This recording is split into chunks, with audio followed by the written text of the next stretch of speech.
Boa tarde, eu sou Ana Patrícia, eu sou fotógrafa e trabalhei nas Paralimpíadas do Rio de Janeiro. Boa tarde, né? Aqui é tarde, não sei se quando vocês estiverem assistindo vai ser tarde também. Mas enfim, pediram para eu contar um pouco da minha experiência lá no Rio.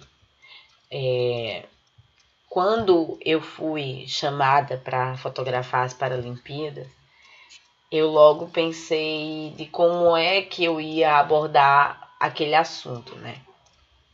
Porque a gente chega com uma ideia na cabeça daquelas histórias de superação, aquela história clichê que acaba que a televisão coloca na nossa cabeça, e eu não queria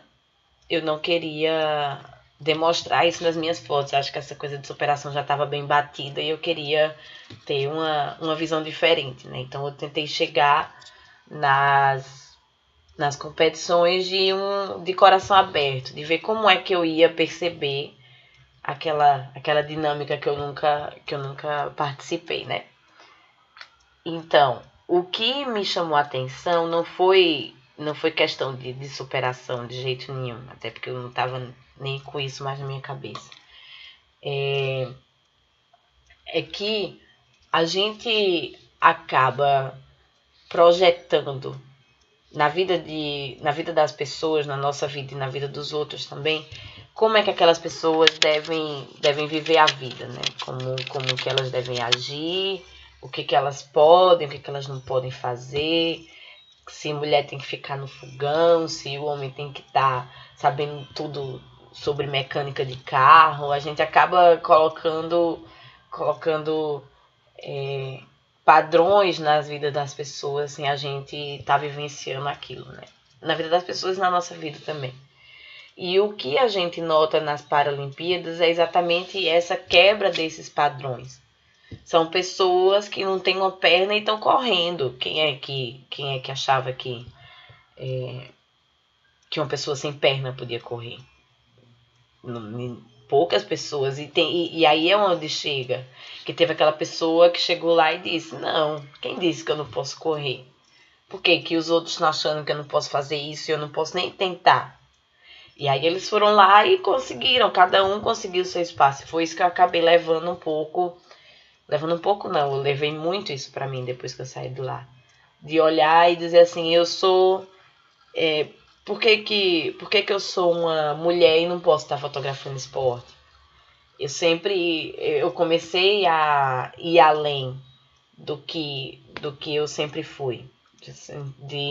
Tanto em questão de trabalho, que era um ritmo de trabalho muito grande, e de questão pessoal mesmo, de você não se diminuir para o que os outros acham que você deve fazer.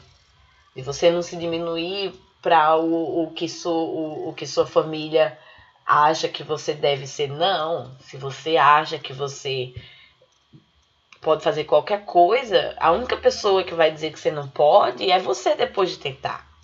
Enfim, depois desse papo meio sentimental, né? Eu vou falar um pouquinho agora mais das questões práticas. O Parque Olímpico, por exemplo. O Parque Olímpico ele foi estruturado tanto para as Olimpíadas quanto para as Paralimpíadas, né? Então, ele todo foi feito pensando na acessibilidade. Para você andar lá, você não precisa subir degrau, você todo aquele padrão ABNT, né, de acessibilidade, você consegue ver lá de guias, corrimão, calçada nivelada, tudo lá tava nos devidos padrões para atender qualquer tipo de pessoa, até porque a acessibilidade, na verdade, você não é necessário só quando você é uma pessoa deficiente. Basta você quebrar uma perna, basta você ter um bebê e precisar andar com um carrinho no meio da rua, que você vai notar como é deficiente essa questão da acessibilidade para a gente, né? E lá estava bem trabalhado. Eles conseguiram trabalhar bem essa questão da acessibilidade motora, né? Que porque são vários tipos de acessibilidade que a gente pode falar. Os ônibus, o metrô, por exemplo, o caminho que se fazia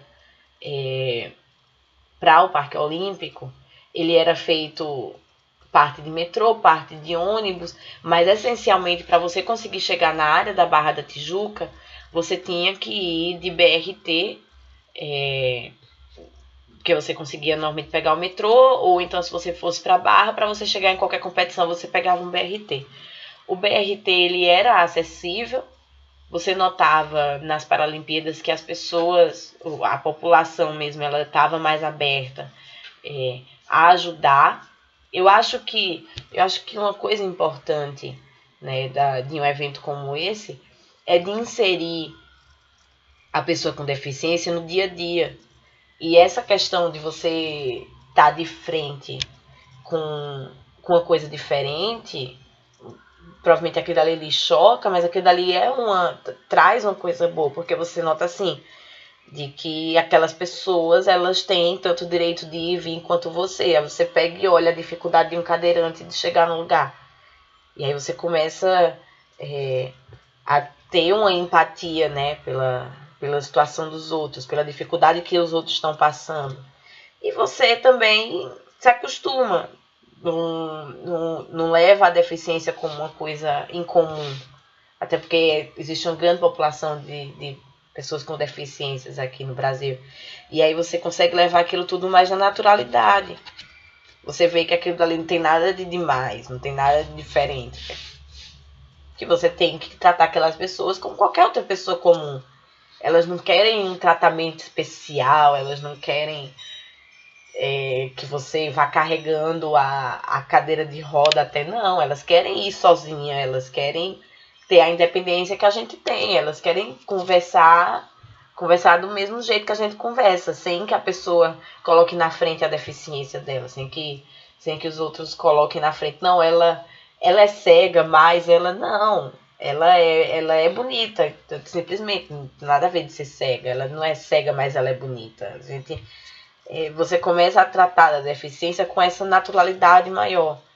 E era interessante que nas Paralimpíadas você via muito mais criança naquele lugar. E eu achava muito, muito importante dos pais mostrarem esse outro lado, né? Dessas pessoas que normalmente não estão no nosso dia a dia. Para os atletas, né? Os atletas, dependendo de sua deficiência, se eu posso passar, nossa, já está em 8 minutos o vídeo, eu posso passar o dia falando das competições. Porque assim, como a gama de deficiência é muito grande, então são várias nuances de deficiência numa prova, sabe? Você tem, por exemplo, uma prova de 100 metros rasos, de amputados. Aí esses amputados têm uma escala de mobilidade. Essa escala de 1 a 10 é que participa da primeira competição, de 10 a 15 participa da segunda. E cada competição tem sua particularidade. Cada tipo de esporte tem suas diferenças. Por exemplo, no basquete de cadeira de rodas, não é todo mundo que não pode andar. Não é todo mundo que não tem uma perna. Você tem uma escala de deficiência. Cada deficiência por pontos, entendeu? Você tem que somar 30 pontos na sua equipe. E aí uma pessoa que tem uma mobilidade reduzida nas pernas tem 2 pontos. Uma pessoa amputada tem 10. Então eles têm que fazer uma equipe baseada em pessoas que têm uma mobilidade maior e pessoas que não têm mobilidade praticamente nenhuma. Aí isso é interessante também, porque até dentro de um esporte que é exclusivamente deficiente, você tem uma inclusão de todo tipo de deficiência muito grande. Tem um esporte que praticamente ninguém conhece, que é a bocha. A bocha é dito como o esporte mais inclusivo das Paralimpíadas. Que ele só é praticado por pessoas com paralisia cerebral severa. São pessoas que mexem a mão, se mexem. Tem gente que não mexe nada, que só mexe com a cabeça, que só mexe com a boca e que conseguem participar desse esporte. E cada atleta, como eu tinha participado antes, né, das Olimpíadas, dentro do Comitê Olímpico Brasileiro, você consegue, foi interessante que eu consegui ver tudo de uma maneira bem englobada. Então, assim, desde a preparação dos atletas, que tanto nas Olimpíadas quanto nas Paralimpíadas acontecem praticamente do mesmo jeito. Mas os atletas, normalmente, eles são acompanhados por uma equipe. Então, um atleta de natação, normalmente tem 2, 3, 4, 5 pessoas com ele, sabe? De treinador, de técnico, de assessoria, psicólogo, fisioterapeuta, médico. Eles podem levar uma equipe completa com eles para as competições. Cada competição vai ter sua necessidade de acompanhamento ou não, mas acho que isso é irrelevante. Deixa eu pensar mais um pouco no que eu posso falar.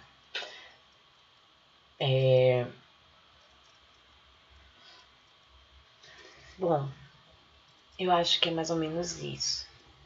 Eu sou meio confusa, eu falo muito, eu posso ter falado, ficado repetindo a mesma coisa um bocado de vez, mas eu sou assim mesmo. E bom, se vocês quiserem tirar mais alguma dúvida, saber mais alguma coisa, pode me procurar no Facebook. Ana Patrícia Almeida, pode falar com o Túlio, é ele que me conhece. Eu estou aberta a pergunta. Se quiser ligar para mim no meio da aula para falar mais alguma coisa, eu falo, mas eu acho que eu já falei um bocado. E quem quiser também pode olhar minhas fotos, tem no Facebook, tem. É só falar comigo que eu posso dar mais informação, tá certo? Espero ter falado tudo o que foi necessário. E é isso. Cheirinho, tchau.